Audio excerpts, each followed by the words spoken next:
Assalamualaikum warahmatullahi wabarakatuh. Alhamdulillah, nahmaduhu wa nasta'inuhu wa nastaghfiruh wa na'udzu billahi min syururi anfusina wa sayyiati a'malina. May yahdihillahu fala mudhillalah wa may yudlil fala hadiyalah. Asyhadu an la ilaha illallah wahdahu la syarikalah wa asyhadu anna Muhammadan abduhu wa rasuluh. Ya ayyuhalladzina amanu ittaqullaha haqqa tuqatih wa la tamutunna illa wa antum muslimun, amma ba'du. Fa inna ahsanal kalami kalamullah wa khairal hadi hadi Rasulillah sallallahu alaihi wasallam wa syarrul umur muhdatsatuha wa kullu muhdatsatin bid'ah wa kullu bid'atin dhalalah wa kullu dhalalatin finnar. Para pemerhati roja, kaum muslimin dan muslimat yang dimuliakan Allah, alhamdulillah pada kesempatan siang yang berbahagia ini kita bisa bertemu kembali melalui siaran kajian Islam ilmiah, yang mana pada kesempatan siang ini kita akan melanjutkan pembahasan yang kita ambil dari buku Talbis Iblis tulisan Ibnul Jauzi. Pada kesempatan siang ini kita akan mengangkat sebuah poin di dalam masih berkaitan dengan talbis iblis terhadap kaum sufi, yaitu terkait dengan pergaulan ya dengan para mardan. Ya, mardan adalah anak yang belum tumbuh jenggotnya, ya, yang masih belia. Sebenarnya ini bukan talbis iblis terhadap kaum sufi saja, ya, tapi juga kepada banyak manusia. Ibnul Jauzi mengatakan, ketahuilah bahwa mayoritas sufi menutup pintu rapat-rapat ya untuk memandang kaum wanita-wanita asing yang bukan mahram. Ya, tentunya itu tidak dibolehkan. Sebab mereka tidak bergaul dan enggan berbaur dengan kaum hawa, dan lebih menyibukkan diri dengan ibadah, sehingga tidak, kadang-kadang di antara mereka ada yang tidak sempat menikah. Ya, mereka sangat menjauhi kaum wanita, bahkan cenderung ya mengacuhkan mereka. Maka mereka menutup pintu rapat-rapat untuk memandang, melihat wanita-wanita asing atau wanita-wanita yang bukan mahram mereka. Namun di sisi lain, ya, syaitan tidak kehabisan akal ya, untuk menjerat anak Adam ya, dengan berbagai macam cara, syubhat, talbis. Mereka hanya bergaul dengan para mardan, yaitu anak-anak yang belum dewasa, yang masih muda belia. Ini dilakukan dengan sengaja dan dengan niat zuhud. Akhirnya iblis pun membuat mereka menyukai kalangan anak-anak tersebut. Ya, ketahuilah bahwa terkait bergaul dengan remaja, kaum sufi ini terbagi menjadi 7 golongan. Pertama, golongan yang terburuk. Mereka ini adalah orang-orang yang menyerupai kaum sufi namun dikenal menganut paham hululiyah. Abu Nasr Abdullah bin Ali As-Sarraj mengabarkan kepada kami, dia bercerita, aku menerima berita bahwa para penganut paham hululiyah mengatakan, Allah Al-Haq memilih materi-materi yang dia tempati bersama hakikat makna-makna ketuhanannya. Di antara mereka juga ada yang mengatakan, Allah Al-Haq menitis pada materi-materi yang dianggap indah. Ya, jadi mereka meyakini ya, bahwa Allah Subhanahu wa Ta'ala itu menitis pada hal-hal yang indah. Ya, dalam hal ini mereka mungkin berdalil dengan hadis innallaha jamil yuhibbul jamal. Allah itu maha indah dan menyukai keindahan. Dan mereka meyakini, ya, dengan alasan itu mereka meyakini bahwa Allah Al-Haq menitis pada benda-benda ataupun perkara-perkara yang dipandang indah. Abu Abdullah bin Hamid menyebutkan, ya, bahwa dari para sahabat kami, bahwa sekelompok kaum sufi menyatakan mereka melihat Allah di dunia. Bagi mereka Allah bisa berwujud manusia. Mereka tidak peduli jika Allah menitis dalam wujud makhluk yang indah. Bahkan lebih dari itu, mereka menyaksikan Allah berada pada wujud budak hitam di dalam mimpi.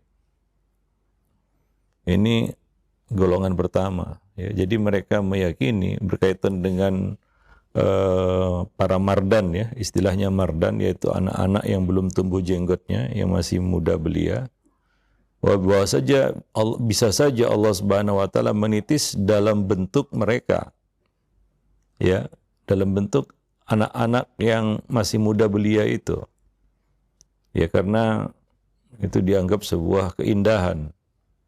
Dan Allah menitis pada benda-benda yang indah, kata mereka. Ini golongan pertama, ini yang paling buruk, golongan yang terburuk, ya, kata Ibnul Jauzi. Golongan kedua adalah golongan yang menyerupai kaum sufi dalam cara berpakaian, namun mereka bertujuan fasik. Yaitu kedua kelompok ini, ya, mereka mengklaim diri mereka adalah penganut ajaran tasawuf. Ya, lalu mereka melakukan hal-hal yang buruk, ya, karena, ya, tentunya tidak semua kaum sufi itu memahami, meyakini hululiyah. Tapi kaum hululiyah ini banyak di antara mereka, bahkan mayoritas mereka mengklaim diri mereka adalah menganut ajaran tasawuf, khususnya di kalangan mutaakhirin, ya, dari kalangan mereka. Yang ketiga, golongan yang membolehkan, ya, mereka membolehkan memandang segala sesuatu yang indah, bahkan melihat wanita yang cantik, yang indah. Mereka mengatakan itu adalah ciptaan Allah, keindahan. Allah menyukai keindahan. Ya, maka mereka membolehkan memandang segala sesuatu yang indah. Nah, dalam hal ini mereka menganggap bahwa mardan ini adalah salah satu ciptaan Allah yang indah. Maka mereka pun memandang boleh, ya,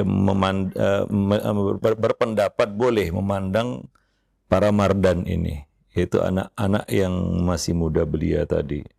Yang minta selalu, ya, anak-anak yang masih muda belia seperti ini, ya, menyerupai kaum wanita. Bahkan suaranya, ya, kulitnya masih lembut seperti wanita, ya, belum ada jenggotnya, ya, belum tumbuh bulu-bulu pada tubuhnya, maka sepintas memang menyerupai wanita, suaranya yang masih tipis seperti kaum wanita, ya. Nah, demikian. Jadi golongan ini yang ketiga ini membolehkan, ya, mereka membolehkan memandang para mardan ini secara mutlak, ya. Mereka menganggap itu adalah suatu cara menikmati ciptaan Allah yang indah. Abu Abdurrahman As-Sulami menyusun sebuah kitab yang diberi judul Sunanus Sufiyah. Pada bagian akhirnya, ya, pada bagian akhir dari buku itu, ia menguraikan, ya, suatu bahasan tentang kumpulan keringanan menurut kaum sufi, ya, hal-hal yang dipandang boleh atau diringankan menurut kaum sufi. Nah, di sini beliau menyebutkan tarian, nyanyian, dan memandang wajah yang menawan. Jadi itu perkara-perkara yang diringankan, ya, dalam pandangan kaum sufi. Menyanyi, menari, dan memandang wajah yang menawan. Ya, maka kadang-kadang itu digabungkan dalam satu perkara. Ya, dalam satu dalam satu kondisi, ya, menyanyi sambil menari, ya, dan menghadirkan para mardan sebagai penari-penarinya atau orang-orang yang hadir di situ juga, ya. Nah, demikian. Beliau juga menukil riwayat dari Nabi SAW bahwasanya Nabi bersabda, utlubul khaira inda hasanil wajhi. Carilah kebaikan dengan melihat orang yang berparas rupawan. Ya, dan di ini klaim ya, Nabi berkata, katanya, salah satun tajlu al-basar. 3 perkara yang bisa mencerahkan penglihatan, menjernihkan pandangan. An-nazar ilal khudrah, memandang tanam-tanaman yang hijau, tumbuh-tumbuhan yang hijau. An-nazar ilal ma, an-nazar ilal ma, memandang air, ya, melihat air, air yang mengalir. Ya, yang pertama tadi an-nazar ilal khadar atau khudrah, melihat yang hijau-hijau, tanaman yang hijau-hijau. Yang kedua melihat air yang mengalir. Yang ketiga mereka mengatakan di sini diklaim ya, Nabi mengatakan wan nadharu ilal wajhil hasan, memandang wajah yang rupawan. Ya. Ibnu Jauzi mengatakan kedua hadis ini sama sekali tidak bersumber dari Rasulullah sallallahu alaihi wasallam. Ya. Kalau mungkin ada yang pernah mendengar hadis seperti ini, hadis ini tidak sahih, ya. Itu yang pertama tadi, utlubul khair inda hasanil wajhi. Carilah kebaikan dengan memandang, melihat orang yang berparas rupawan, yang berwajah cantik. Dengan demikian juga hadis yang kedua yang kita bacakan tadi ya, 3 perkara yang bisa menjernihkan pandangan. Salah satunya katanya wan nazar ilal wajhil hasan, melihat wajah, memandang wajah yang rupawan. Ya, ini kedua hadis ini tidak sah dinisbatkan kepada Nabi sallallahu alaihi wasallam. Ya. Beliau mengatakan kedua hadis ini sama sekali tidak bersumber dari Nabi. Ya, Ibnu Jauzi sudah menyebutkan juga di dalam buku yang lain, yaitu dalam buku Al-Mawdu'at. Ya. Beliau mengomentari hadis tersebut secara panjang lebar dan menjelaskan kedhaifannya. Bahwa ini bukan sekedar dhaif, lemah, tapi kelemahan yang parah, yaitu wahin, dhaif jiddan, sangat lemah. Ya, tidak bisa diangkat sebagai dalil. Dan juga sebenarnya tidak sah dinisbatkan kepada Nabi sallallahu alaihi wasallam. Ya. Nah, demikian. Adapun hadis pertama kata beliau, Al-Uqaili berkata menilainya, tidak ada satupun hadis yang sahih dari Nabi SAW terkait hal ini, yaitu melihat wajah yang rupawan itu menjadi satu bentuk kebaikan atau ibadah atau sesuatu yang diperintahkan, disuruh. Bahkan hal ini ya ini bisa menggeser ataupun menggoyahkan hati, yaitu bisa menjadi fitnah bagi hati. Sementara kita diperintahkan untuk menundukkan pandangan atau sesuatu yang bisa mendorong kita kepada syahwat, mengikuti syahwat. Ini syubhat yang sangat besar dari syaitan. Ya. Maka Nabi pernah memalingkan ya wajah Al-Fadl ketika melihat wajah yang cantik. Mungkin terlihat, maka Nabi mengalihkan pandangannya. Ya, nah demikian. Jadi bukan menyorotkan pandangan ya kepada hal-hal yang indah lalu dikatakan Allah menyukai keindahan. Ya, Allah itu indah, maha indah dan menyukai keindahan. Ya, atau menggunakan hadis-hadis lemah ini sebagai dalilnya. Ya, adapun tentang riwayat kedua, hadis ini maudhu, lebih parah lagi. Ya, para ulama tidak berbeda pendapat ya terkait dengan Abul Bukhdari atau Bakhtari yang meriwayatkan salah seorang perawi yang ada di dalamnya bahwa ia adalah seorang perawi pendusta yang diketahui suka kedapatan memalsu hadis-hadis Nabi SAW, membuat hadis-hadis palsu.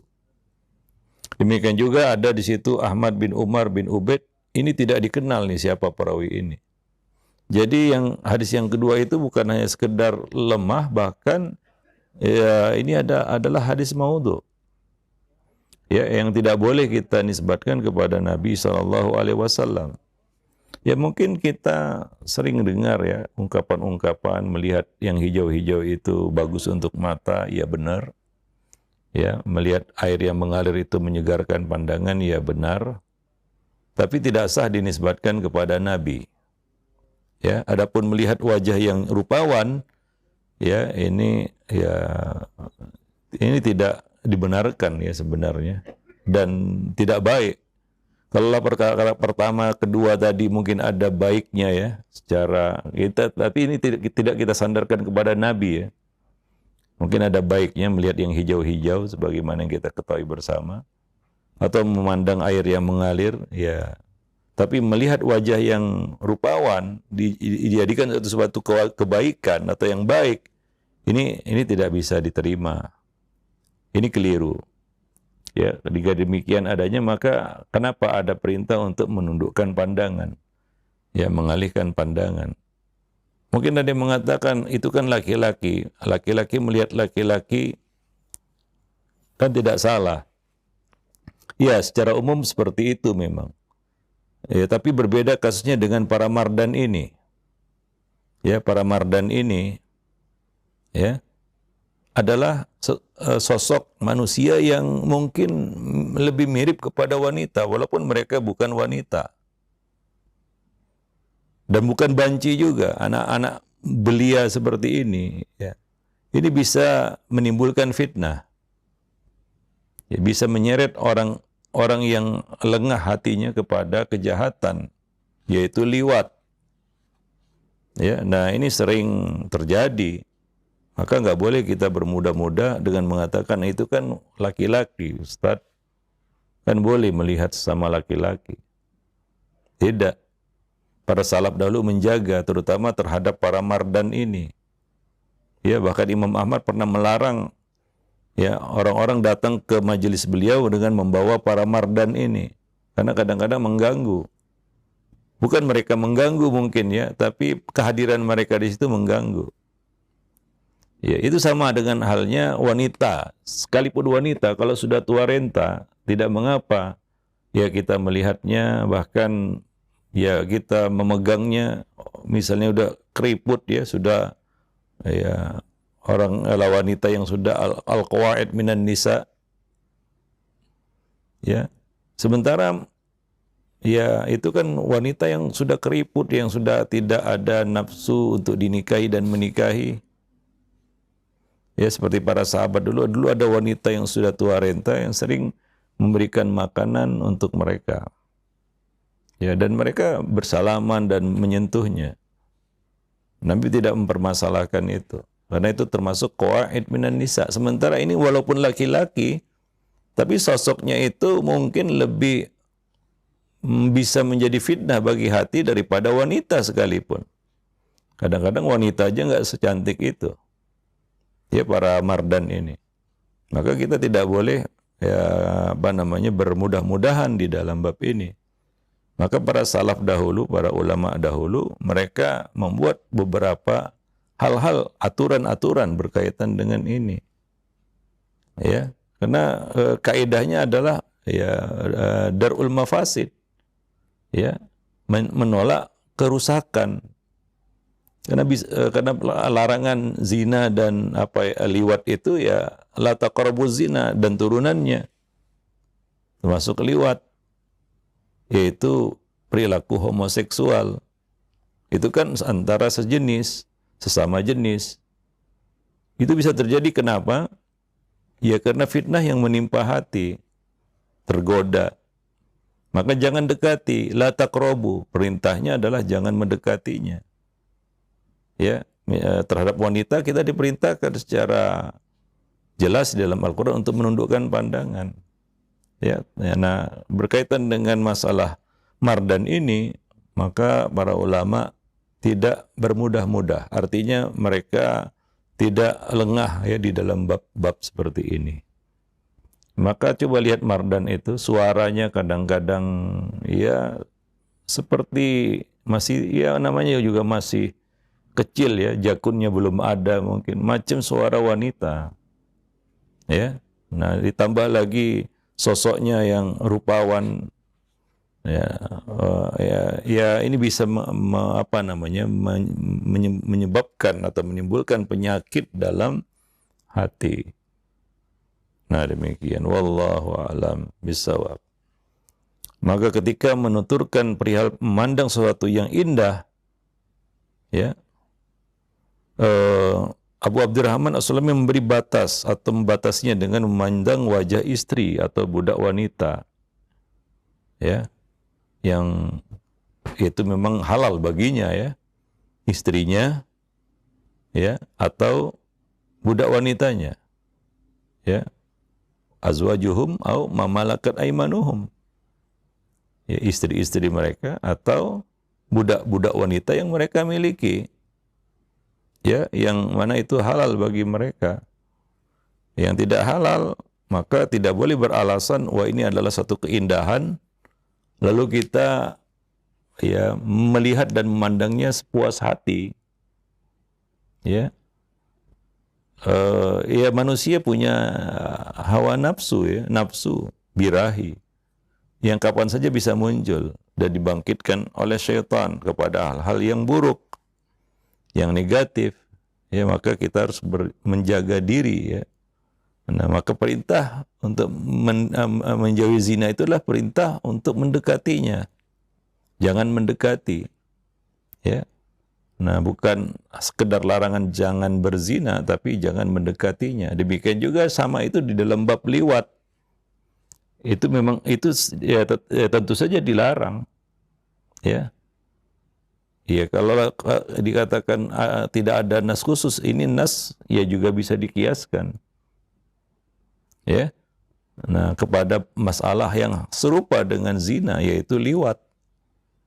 Dan pendorongnya, ya, karena ini sesama jenis, ya, itu tadi, ya, sesama jenis yang kadang-kadang menyerupai lawan jenis. Dan ini yang membuat hati itu lemah, lengah, dan akhirnya terseret kepada perbuatan dosa.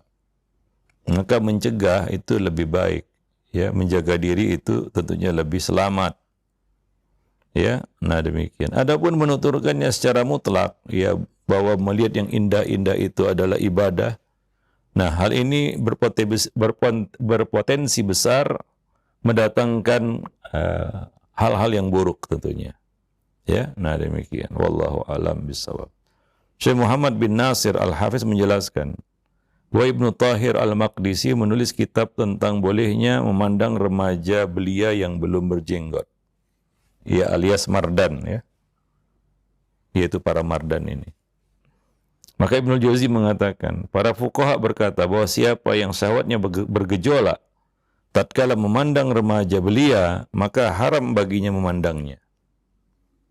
Ya, Ibnu Jauzi meluruskan itu. Ya, tadi ada yang yaitu Ibnu Tahir Al-Maqdisi, ya, mengatakan bahwa memandang remaja atau anak belia, anak muda belia itu, ya, boleh secara mutlak, yaitu memandang mardan ini boleh secara mutlak karena mereka bukan wanita, ya, laki-laki. Maka Ibnu Jauzi meluruskan dan mengatakan, ya, para fuqaha menjelaskan bahwa siapa saja yang syahwatnya bergejolak, itu hatinya bisa terfitnah. Masing-masing orang tentu tahu apa yang ada dalam dirinya. Tatkala memandang remaja belia seperti ini, atau para mardan ini, maka haram baginya memandangnya. Bohong jika seorang mengklaim syahwatnya tidak tergerak sewaktu melihatnya. Ya, ya, karena kemiripannya dengan kaum wanita tadi. Ya.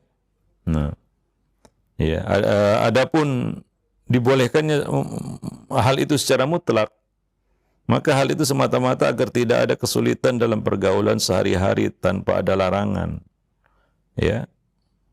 Namun pada saat ada dorongan kuat untuk memandang mereka secara terus-menerus, ini menunjukkan adanya gejolak nafsu.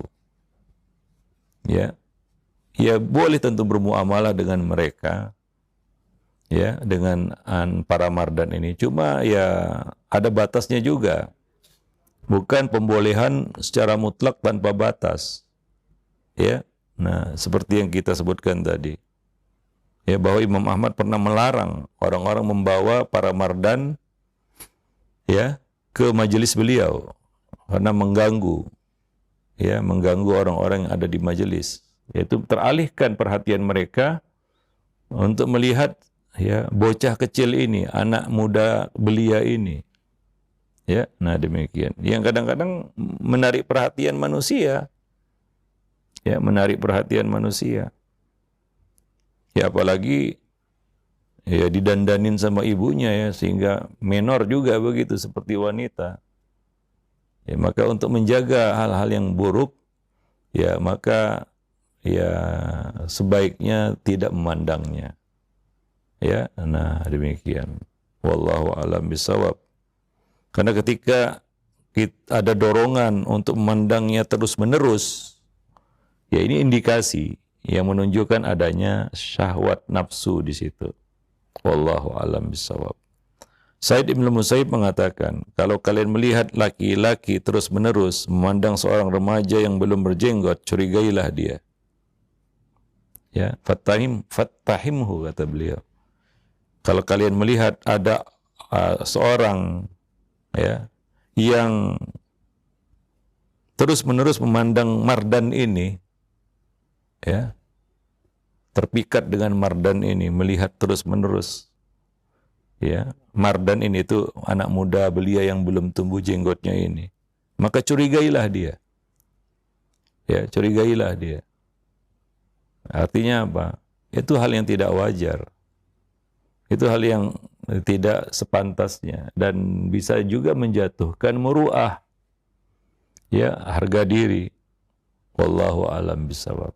Itu golongan ketiga. Golongan keempat adalah golongan yang mengatakan, tidaklah kami memandang para mardan ini dengan tatapan syahwat, tapi dengan tatapan memetik pelajaran. Maka dari itu tatapan ini tidak membahayakan kami, kata mereka. Ini golongan yang keempat ini. Mereka mengatakan kami melihat mardan ini, memandang para mardan ini bukan dengan syahwat, tanpa syahwat. Jadi hati kami tidak terpengaruh, kata mereka. Maka kami menatap mereka, memandang mereka, pandangan untuk memetik pelajaran, katanya. Ya, tidak membahayakan kami. Maka Ibnu Jauzi mengatakan pernyataan ini mustahil. Ya, enggak masuk akal juga. Ya. Enggak bisa diterima sepenuhnya. Sebab tabiat manusia itu kan sama. Ada hawa nafsu. Kita ini punya nafsu. Kita akan terfitnah dengan hal-hal yang bisa memantik nafsu kita. Maka jangan ada yang merasa, wah saya ini kebal melihat wanita, nggak apa-apa, nggak terpengaruh saya. Ya, itu salah satu talbis iblis, karena ada orang yang juga seperti itu. Kalau saya melihat wanita itu nggak ada terpengaruh. Ya, saya udah nggak ada lagi hasrat dan lain-lain sebagainya. Ya. Apakah ada pengecualian? Ya, ketika Allah melarang, memerintahkan untuk menundukkan pandangan, ya dikecualikan orang-orang yang kalau memandangnya tidak terpengaruh atau tidak membangkitkan nafsunya. Ya, tidak ada. Perintahnya mutlak menundukkan pandangan. Ya, terlepas ya, hati kamu ataupun syahwat kamu bisa kamu redam atau tidak. Ya, nah demikian. Wallahu a'lam bishawab. Maka Ibnu Jauzi mengatakan pernyataan seperti itu mustahil karena tabiat manusia itu sama. Ya selama dia waras ya. Maka Nabi pernah melarang kaum banci untuk masuk berkumpul berbaur dengan wanita. Ternyata apa? Walaupun mereka banci, ternyata mereka bisa menyifati kaum wanita itu, ngerti wanita. Maka Nabi melarang kaum banci ini berbaur dengan kaum wanita. Nah sekarang ini kalau ada orang banci seolah-olah ya nggak apa-apa mereka berbaur dengan wanita. Enggak, mereka bukan wanita, mereka pria. Walaupun banci bukan berarti nggak ada syahwatnya. Ya, ya ada juga syahwatnya, dia kan laki-laki. Ya, maka tidak pernyataan seperti itu tidak bisa diterima sebenarnya. Wah kami melihat mardan, melihat wanita nggak menjadi masalah karena kami melihatnya untuk tadabbur ciptaan Allah, tidak mempengaruhi hati kami. Hati kami sudah terlatih. Mereka lupa bahwa hati itu kan berbolak-balik. Dikatakan hati karena dia yataqallabu. Ya, dia selalu berbolak-balik. Ya, kita nggak tahu kapan itu hati itu berbalik 180 derajat dari yang kita duga. Hingga muncullah keinginan-keinginan yang negatif. Ya, muncullah keinginan-keinginan yang buruk. Siapa yang bisa jamin? Maka Ibnu Jauzi mengatakan pernyataan itu nggak bisa diterima, mustahil itu. Ya, nah demikian. Siapa yang yakin bahwa jiwanya jauh dari tabiat manusia pada umumnya, berarti dia telah mengklaim sesuatu yang mustahil. Dia kan juga manusia. Orang ya banci saja Nabi kategorikan sebagai laki-laki yang punya syahwat juga, maka dilarang berkumpul dia dengan wanita. Jangan biarkan mereka masuk berkumpul dengan wanita. Ya, walaupun dia kan banci, enggak, tetap tidak boleh. Nah, demikian. Ya. Nah, apalagi laki-laki normal bukan banci. Ya, maka nggak bisa diterima itu. Itu kalau dia mengklaim seperti itu, maka dia mengklaim sesuatu yang mustahil. Nah, demikian. Wallahu a'lam bishawab. Khair An-Nassaj mengisahkan, ya, suatu ketika aku bersama Muharib bin Hasan As-Sufi di Masjid Khaif. Saat itu kami tengah berihram. Tak lama kemudian ada seorang anak muda tampan dari Maghrib, yaitu Maroko, masuk dan duduk di dekat kami. Aku melihat Muharib menatap si anak muda tampan ini dengan tatapan yang kuingkari, artinya nggak enak cara mandangnya, begitulah kira-kira maksudnya ya. Kayak ada nafsu begitu. Setelah pemuda itu pergi, aku berkata kepadanya, kamu ini sedang berihram, ada di bulan suci, di tanah suci, di Masyaril Haram.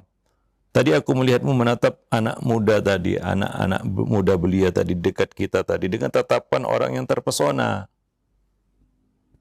Ya, kayak terpesona begitu ya. Tidak bisa melepaskan tatapan matanya kepada anak muda itu.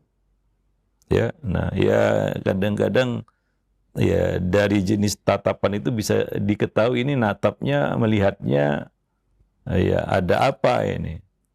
Ya. Ya kadang-kadang kita bermuamalah dengan wanita, ya kaum wanita di luar sana. Ya, sebagian orang ada yang melihat wanita itu ya nggak bisa diingkari, pandangannya itu pandangan ada nafsunya memang.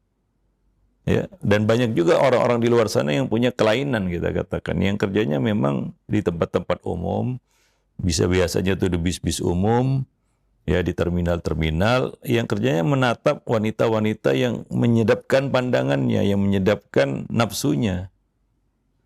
Ya sampai-sampai ada yang risih gitu sebagian wanita karena ditatap dengan tatapan yang penuh nafsu itu. Sebagian orang ada yang punya kelainan seperti itu, penyakit ini. Dan itu bisa dilihat dia dari tatapan itu. Dia menatapnya untuk apa gitu. Macam natap nazar saja begitu ya. Padahal dia bukan mau nikah begitu. Wallahu a'lam bishawab. Ya, maka Muharib menanggapi, kamu berkata seperti itu, wahai penurut syahwat hati dan mata. Tidakkah kamu tahu 3 hal yang menghalangiku jatuh dalam jeratan iblis? Apa itu? Ya. Tanya Khair An-Nassaj. Yaitu dia jawab, rahasia iman. Muharib menjawab, rahasia iman, penjagaan Islam, serta yang lebih agung dari keduanya, rasa malu kepada Allah jika dia melihatku sedang mendekam pada kemungkaran yang dilarangnya. Jawabnya. Lalu dia jatuh pingsan hingga orang-orang mengerumuninya. Demikian kisahnya ya.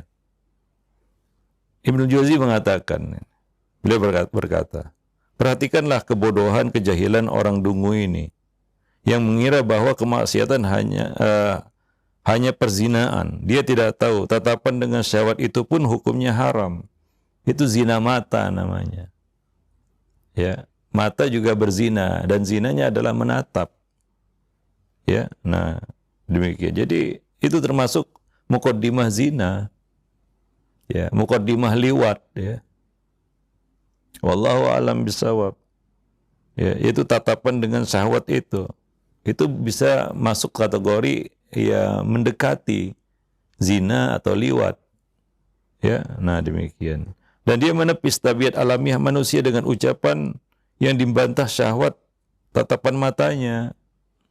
Dia mengatakan, wah saya enggak terpengaruh. Ya, itu sebenarnya kebohongan. Dia mengingkari dirinya sendiri.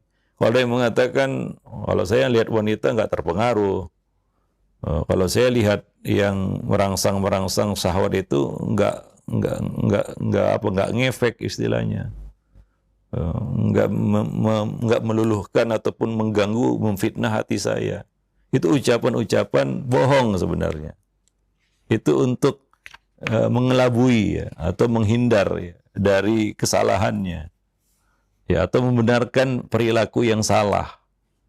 Lalu beralasan seperti itu. Itu kata-kata yang tidak bisa diterima. Ya, nah demikian. Wallahu a'lam bishawab. Maka Ibnu Jauzi mengatakan, coba lihat itu.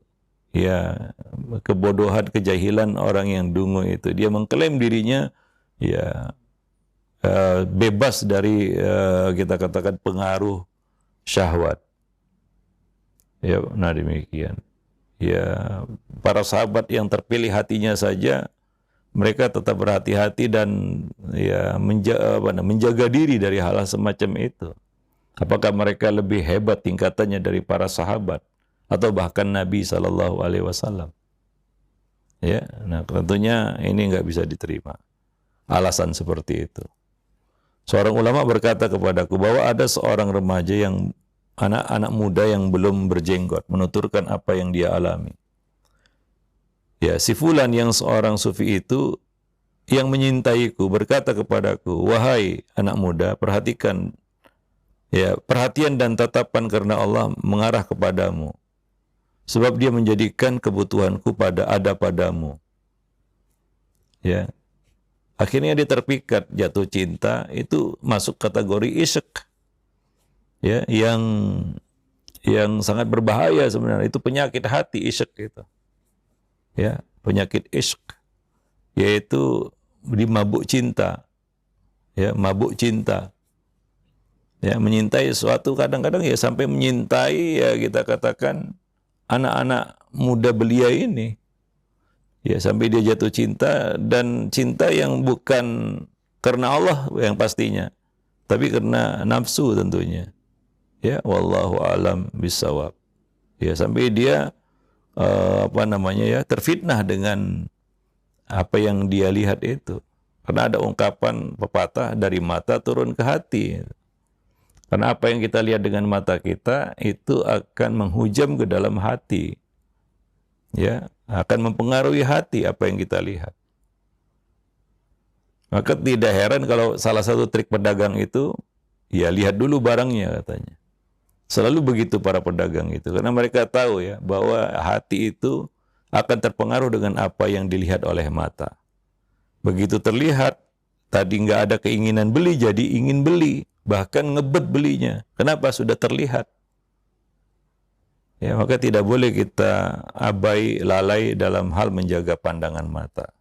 Wallahu a'lam bishawab. Ini masih panjang lagi pembahasannya. InsyaAllah kita akan sambung pada pertemuan-pertemuan berikutnya insyaAllah. Aqulu qawli hadza astaghfirullah li wa lakum lisairil muslimin innahu huwal ghafurur rahim.